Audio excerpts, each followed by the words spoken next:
Okay, so welcome back to this next video in which we are discussing endocannabinoids and the cardiovascular system. Okay, so we've now discussed the endocannabinoid system. We've discussed that the two main endocannabinoids are anandamide, or N-arachidinyl ethanolamine, and then also 2-AG, which is 2-arachidinyl glycerol. Okay, and we've discussed how these are synthesized in response to a calcium signal within cells, okay, and then how these act on the type 1 and type 2 cannabinoid receptors to trigger responses in other cells, and then we've seen how they're broken down by the fatty acid amide hydrolase in the case of anandamide, and the monoacyl glycerol lipase in the case of 2-arachidinyl glycerol.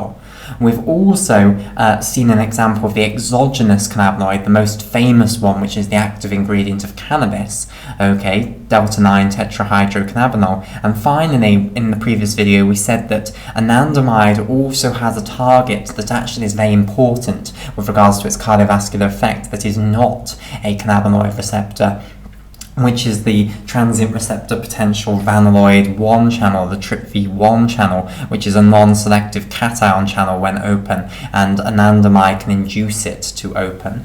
Okay, right. So what we're now going to do is discuss the actual role of the endocannabinoid system in the cardiovascular system.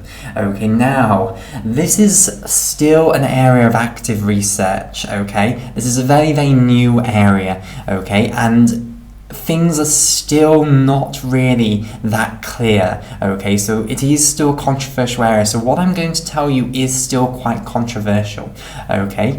So for that reason, a lot of it is going to depend on experimental evidence, so I am going to discuss quite a few experiments, okay, but don't let that daunt you, okay. And the other thing that I should say is that we don't think the endocannabinoid system is actually that important in the cardiovascular system in physiology. Okay, however, it does seem to be very important in pathophysiology.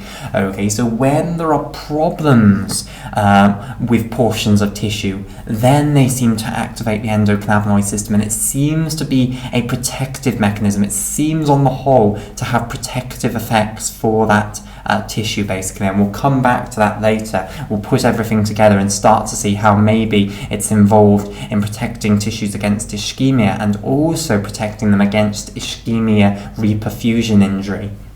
Okay, and that particularly might be important in the heart and brain, where ischemia can have absolutely devastating effects in the form of heart attacks and strokes.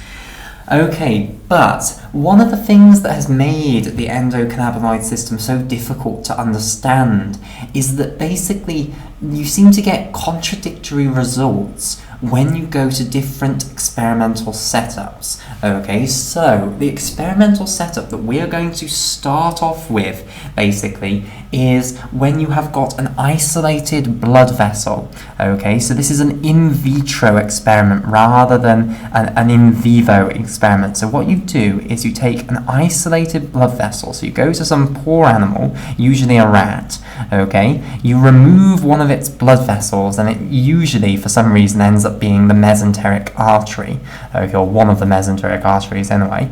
Okay, I'm not totally familiar with rat anatomy, but a mesenteric artery. Okay, so you take a blood vessel and then you put that in some glass tray, so it's in vitro now. Okay, and then what you can do is you can stimulate that blood vessel with a cannabinoid. Okay, and usually what we're going to stimulate it with is anandamide, so N-arachidinyl ethanolamine. Okay, so we're going to stimulate this blood vessel with anandamide, and what happens? Okay, you find vasodilatation. Okay, the blood vessel vasodilates.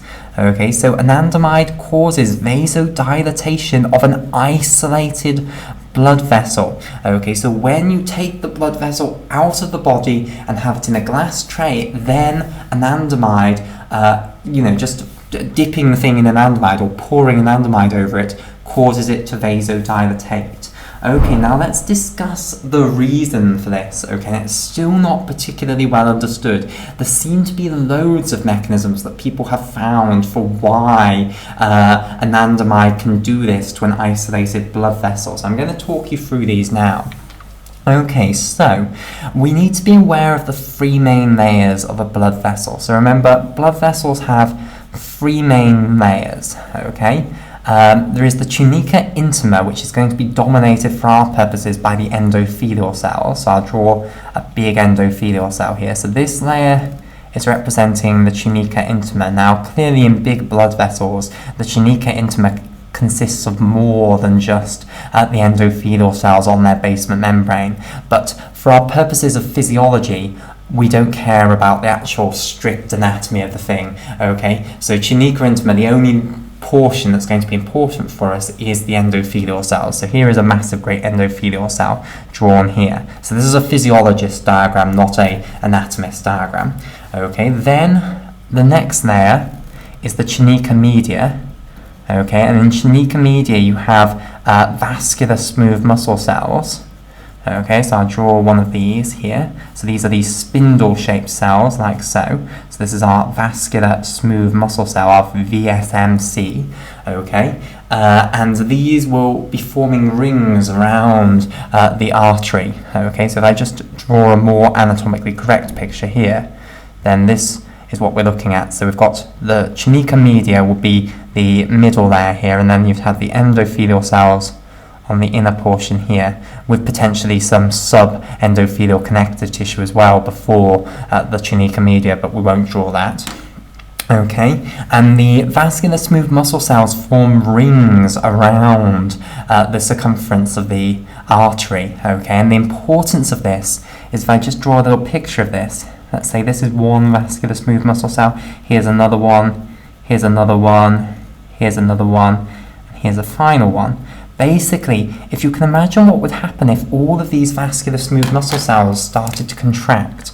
Okay, so here they are in red. Imagine them all contracting, then what would happen is each one of them would shorten in length. Okay, and that would mean that the circumference of that entire ring of vascular smooth muscle cells goes down, okay, and that would therefore constrict the blood vessel, and this is the role of the smooth muscle cells. They control the diameter of the blood vessel by either contracting, which constricts the diameter of the blood vessel, or relaxing, which dilates the diameter of the blood vessel.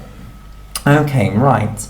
Then around the tunica media, you then have another layer of connective tissue known as the tunica adventitia, and importantly, there are a lot of nerve endings in the tunica adventitia. Okay, which we'll draw in a moment. Okay, so there are loads of suggested mechanisms by which anandamide, when put on top of this isolated blood vessel, causes the vasodilatation of the blood vessel. Okay, so firstly, the endothelial cells and the vascular smooth muscle cells have CB1 receptors on their surfaces. Okay, so let's draw this here. So this is a CB1 receptor, and also the vascular smooth muscle cells have CB1 receptors. And I'll just draw CB1 receptors as blobs rather than actually trying to draw them as the 7 membrane-spanning alpha helices, but of course they would be the 7 membrane-spanning alpha helices in reality. Okay, so here are CB1 receptors. Now, it is suggested that the activation of the CB1 receptors on the vascular smooth muscle cells causes the hyperpolarization of the electrical potential difference across the cell membrane of the smooth muscle cell. Okay, so activation of this causes, how can I abbreviate this? I'll just write it out in full and ignore the fact that it's not going to fit in. Hyperpolarization. Okay, right. Now, what does that mean? That means that the electrical potential difference across the cell membrane of the vascular smooth muscle cell is going to become more negative. Now, usually the electrical potential difference across the cell membrane of a vascular smooth muscle cell is around negative 50 millivolts. Okay, but if it goes more negative than that, that will be hyperpolarization.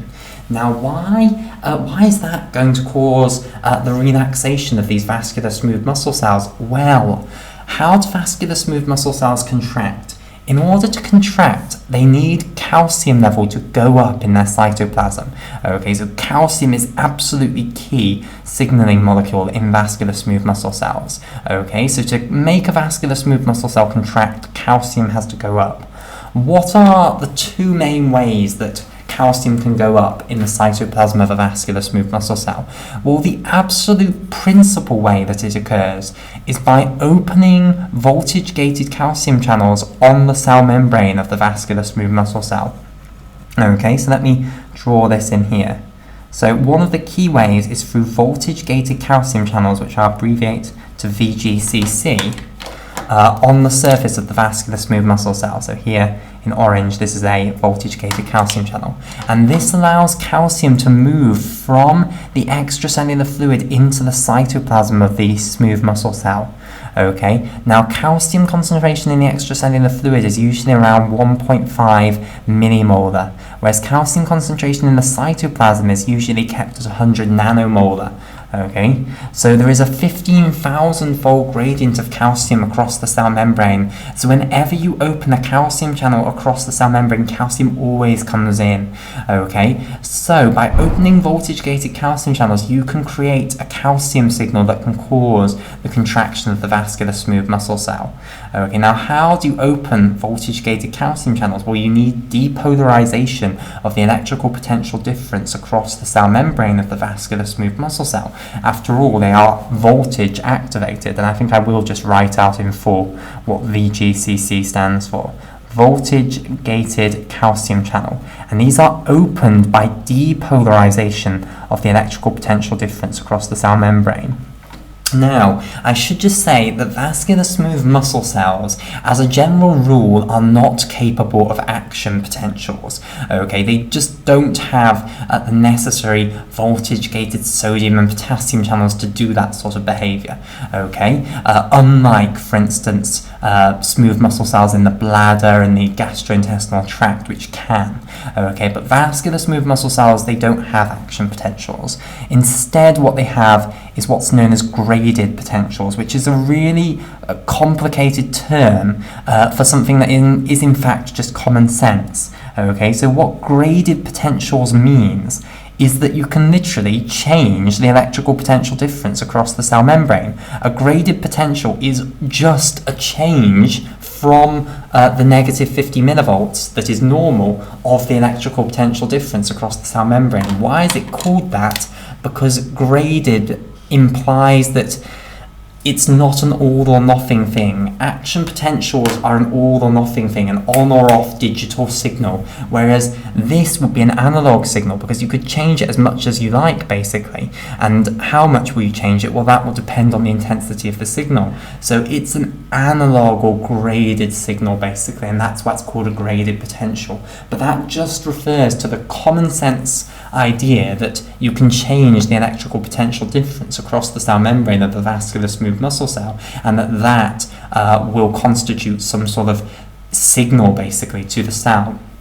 Okay, so basically one of the main things that causes vascular smooth muscle cells to contract is that neurotransmitters can activate ligand-gated ion channels, which I'll draw here. Okay, so here's another ion channel. So neurotransmitters can activate ligand-gated, and is that going to fit in there? Ion channel, LGIC. Okay, and these can allow sodium into the cell. So these will open and allow sodium into the cell, which will then depolarize the electrical potential difference across the cell membrane, and that will then open voltage-gated calcium channels, which will then generate the calcium signal. Okay, so by depolarizing the electrical potential difference across the cell membrane, you can generate calcium signals, and that's one of the key ways that calcium signals are generated in smooth muscle cells. Okay, the other mechanism by which you can generate calcium signals is, of course, that you can have G protein coupled receptors. So if I just draw this, let's say this is a G protein coupled receptor here, which then couple through GQ/11 heterotrimeric G proteins, which then lead to the release of calcium from ER. Okay, so, well, actually, sarcoplasmic reticulum, since we're dealing with a muscle cell, so SR calcium release. Okay, and that too will generate a calcium signal. But understand that this is the principal one. Calcium coming in from the extracellular fluid is very, very important. Okay, so if we are now activating these type 1 cannabinoid receptors and causing hyperpolarization of the electrical potential difference across the cell membrane of our vascular smooth muscle cell, what is the effect of that going to be? Well, it's going to be that our vascular smooth muscle cell is less likely to actually open the voltage-gated calcium channels, and therefore less likely to actually get a calcium signal which causes it to contract. Okay, and therefore that's going to be pro-relaxation. Okay, so that's one of the major mechanisms by which endocannabinoids are believed to cause this. Okay, in addition, what's the role of the CB1 receptors on the endothelial cells here? Well, it's believed that this could also play a role in the hyperpolarization of the electrical potential difference across the cell membrane of the vascular smooth muscle cells. It's believed that this could trigger the release of a factor known as the endothelium-derived hyperpolarizing factor. And the identity of this factor is still debated, okay, hugely. But we know what it does. We know that it's released by the endothelium and it goes over to the vascular smooth muscle cells and somehow causes the hyperpolarization of the electrical potential difference across the cell membrane of the vascular smooth muscle cells. Okay, so EDHF then, this stands for endothelium-derived hyperpolarization factor. And as I say, there are absolutely loads of different candidates for endothelium-derived hyperpolarizing factor. Okay, the leading candidates are the EATs, okay, the epoxy-icosapentaenoic acids, which are actually derived from arachidonic acid. Okay, but it's still debated. There are loads of other possibilities that other people have shown are the endothelium-derived hyperpolarizing factor. Some people think that nitric oxide might be the endothelium-derived hyperpolarizing factor as well as the endothelium-derived relaxing factor. Okay, but it's still not known. So we just denoted EDHF. It's something that we know exists, but we don't know what its identity is. It is potentially loads of different things. Okay, so EDHF here. So the idea here is that anandamide could also activate the CB1 receptors on the endothelial cells, trigger the endothelial cells to release endothelium-derived hyperpolarizing factor, which could then diffuse to the vascular smooth muscle cells in the tunica media and cause the hyperpolarization of the electrical potential difference across the cell membrane of those vascular smooth muscle cells, and that then will cause relaxation and therefore vasodilatation. Okay, so those are two mechanisms so far. It gets worse, there are more basically. Okay, now the next one I want to mention involves anandamide having this other target. So remember I told you that anandamide, but not 2-arachidinyl glycerol and not delta-9 tetrahydrocannabinol, was capable of activating the TRPV1 receptors. Okay, now this could also underlie its function here. Okay, so in the tunica adventitia, what you will have is the terminals of sensory nerves. Now obviously the rest of the sensory nerve has been cut off when you isolated the intestine, okay, so you've only got the terminal now. However, this is still capable of doing something, okay. It's obviously not capable of transmitting signals anymore to the central nervous system, but it is actually capable of still doing something that could be significant. Okay, so this, I want to stress, this is a sensory nerve terminal. Okay, sensory nerve terminal. However, it's capable of releasing a neurotransmitter in response to activation of TRPV1 channels. Okay, even though it's just a sensory nerve terminal. So basically, on these sensory nerve terminals, you have TRPV1 channels.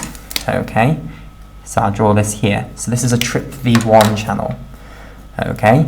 And basically, we know that anandamide can activate TRPV1 channels, so it's going to activate the TRPV1 channels on these isolated sensory nerve terminals. And we know that when those open, they allow in sodium and calcium ions. Now, importantly, it's going to allow in the calcium ions. We don't care about the sodium ions, it's the calcium ions that are important here.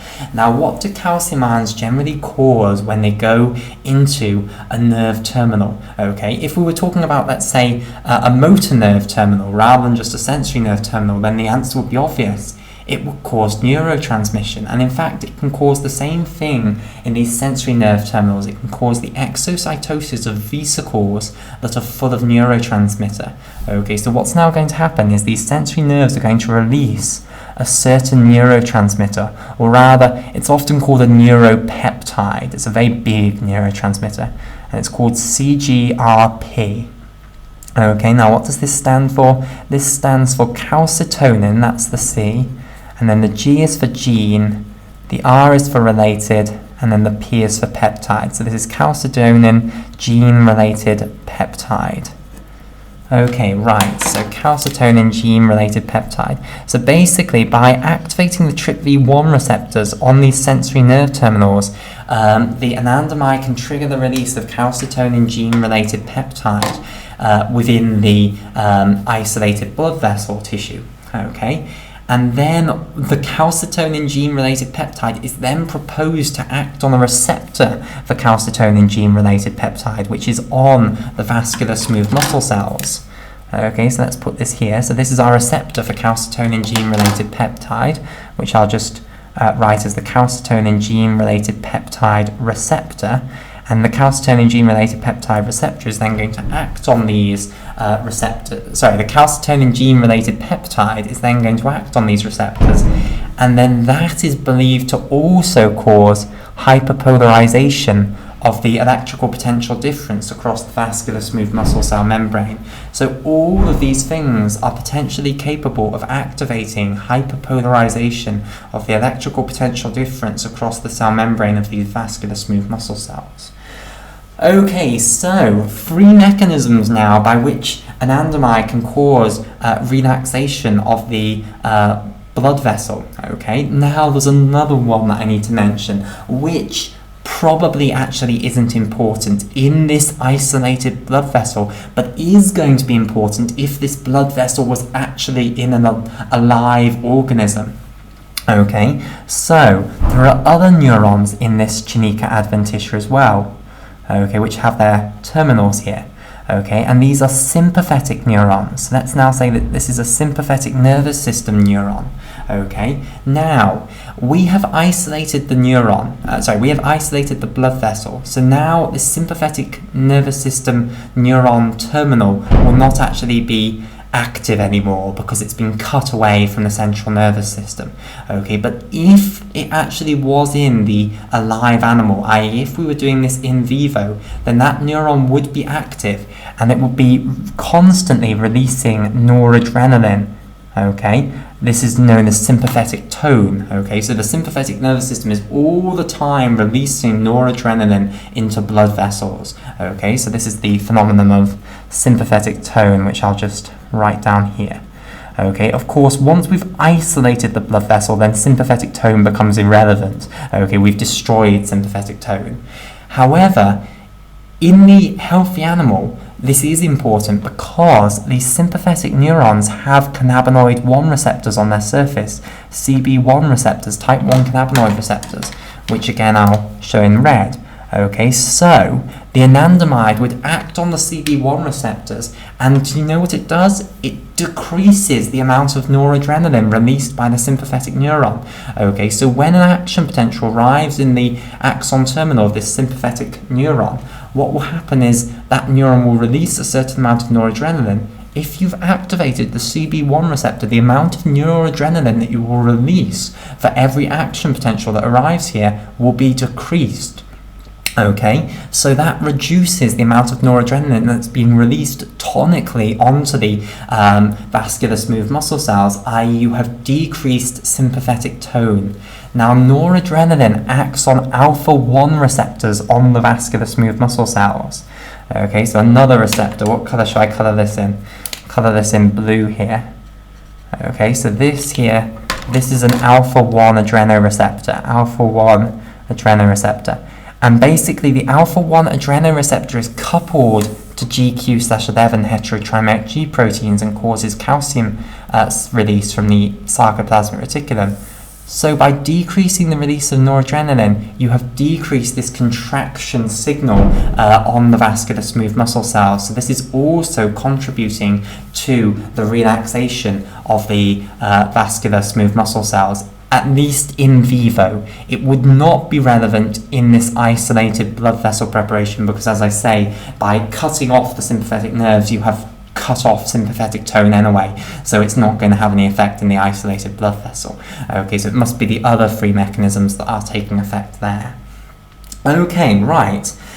So that's what's understood then of the pathways by which, if you just pour anandamide on an isolated blood vessel, it causes relaxation of that blood vessel's smooth muscle and therefore vasodilatation of that blood vessel.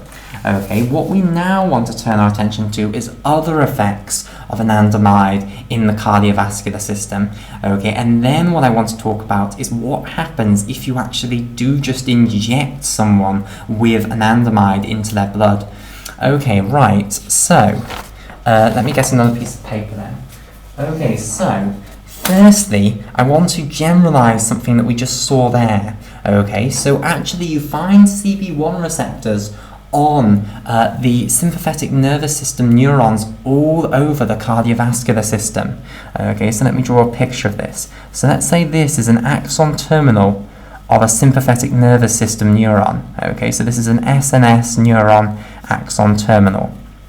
Okay, basically the sympathetic nervous system innervates all sorts of different portions of the cardiovascular system. It innervates the heart and it innervates many, many blood vessels and controls the contraction of the vascular smooth muscle cells. Okay, now all of these neurons that innervate the cardiovascular system, they do actually have CB1 receptors on their surface. Okay, and again, these CB1 receptors result in the amount of noradrenaline that the sympathetic nervous system axon terminal will release when an action potential arrives in the axon terminal to reduce. Okay, so the amount of noradrenaline this axon terminal is going to release is going to be reduced when you activate the CB1 receptors. Okay, now to understand what effect that's going to have, we need to think about what actually the sympathetic nervous system does to the cardiovascular system. Well, let's firstly think about the heart. What does sympathetic tone to the heart do? Well, it keeps heart rate high, it promotes heart rate. Okay, so it's trying to make heart rate go up. Okay, in addition, it has positive inotropy. Okay, so it keeps the contractility of the heart high. Okay, so positive inotropy, which will lead to contractility being high. So basically, all the time, sympathetic neurons are releasing a little bit of noradrenaline onto the heart and keeping heart rate high and contractility high. So if you now reduce the sympathetic tone to the heart by activating these CB1 receptors on the axon terminals of the SNS neurons, that will mean that now noradrenaline release onto the heart is going to decrease, and that's going to result in heart rate decreasing and contractility decreasing. Okay, right. In addition, if we think about what effect it has on the blood vessels, so its effect on the vascular smooth muscle cells is to contract the vascular smooth muscle cells and therefore cause vasoconstriction.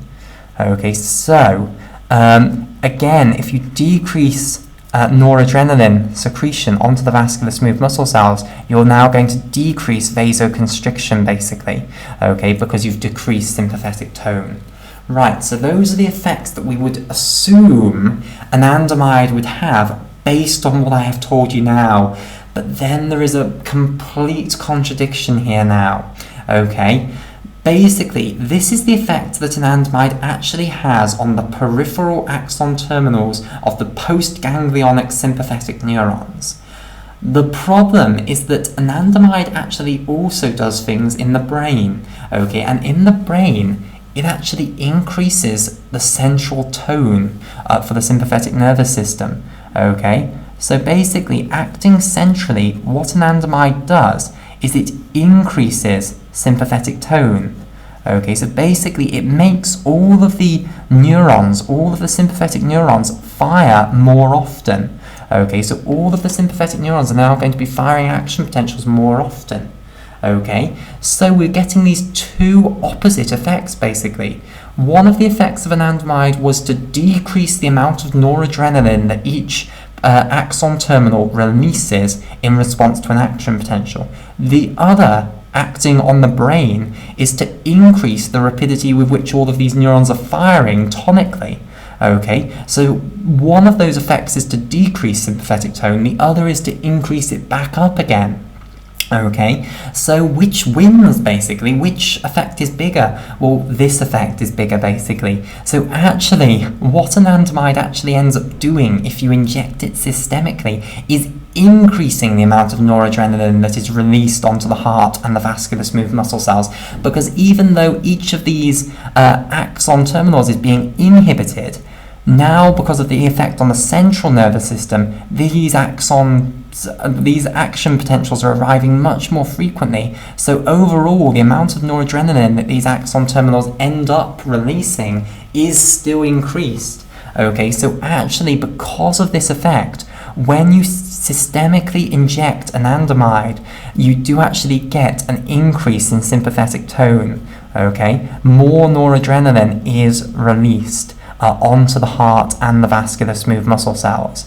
Okay, so noradrenaline is going to go up, and all of these effects are going to be seen. Okay, so we'll come back to that. Okay, and we'll come back to an attempt at an explanation as to what this all means. Why does it have these two opposite effects? Okay, later on. Right, so the final thing that I just want to mention is that you also actually have cannabinoid receptors, type 1 cannabinoid receptors, and in fact type 2, but we're leaving type 2 right until the end. We'll come back to type 2 cannabinoid receptors. Okay, but you also have type 1 cannabinoid receptors on the myocardium itself. Okay, so on the cells of the heart. So let's say this is a cardiomyocyte here. Cardiomyocytes actually have type 1 cannabinoid receptors on their surface. So here is a type 1 cannabinoid receptor in red here. Now, what do type 1 cannabinoid receptors do on the myocardium when they're activated? Okay, well basically if they're activated by anandamide here, what they cause is negative inotropy. So this leads to negative inotropy, and that means that the force of contraction of this cardiomyocyte is going to go down. So what that means is the contractility of the heart is going to go down. Okay, so again, this sort of would make sense if this bit was on its own, but then this bit sort of counters it again. Okay, and we will look at an explanation in just a moment. Okay, so let me make this clear.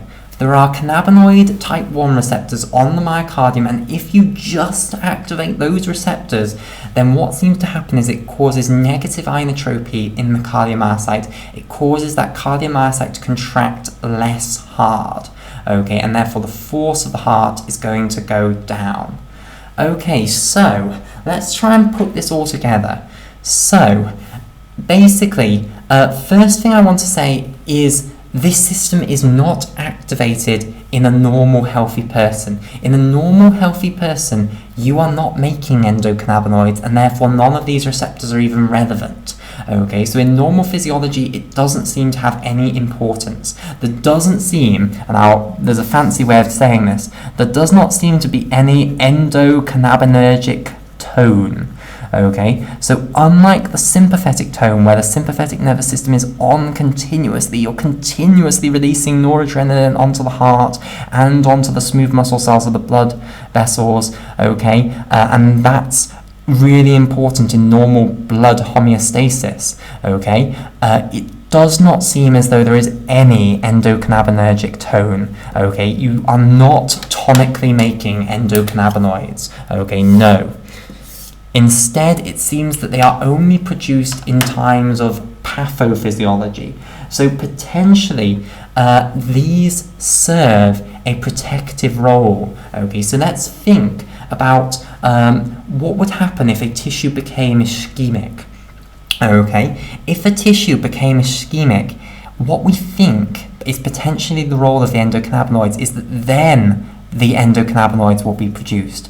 Okay, so if a tissue isn't getting enough blood, okay, we think that then the cells might start to produce endocannabinoids, and they will produce the endocannabinoids locally. Okay, so the endocannabinoids will be produced locally, and what that will then cause is it will cause vasodilatation of the blood vessel. Now let's think why. Well, we've seen how applying endocannabinoids to an isolated blood vessel causes it to vasodilate.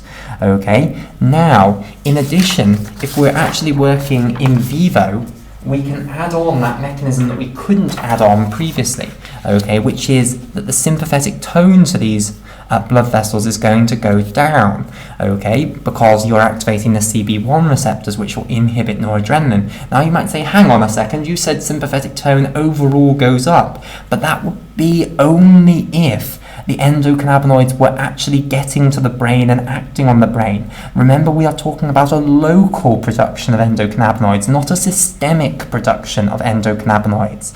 Okay, so unless you've got a systemic production of endocannabinoids, they're not going to be getting up to the brain to actually increase sympathetic tone from the central aspect.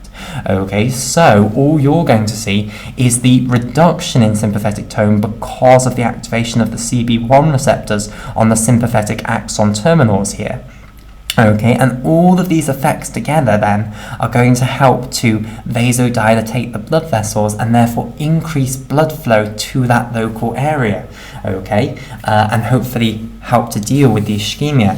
Now there's more to this, which we'll see later on, okay, which relates to ischemia reperfusion injury, but that seems to be all about the CB2 receptor, so we'll come back to that later on.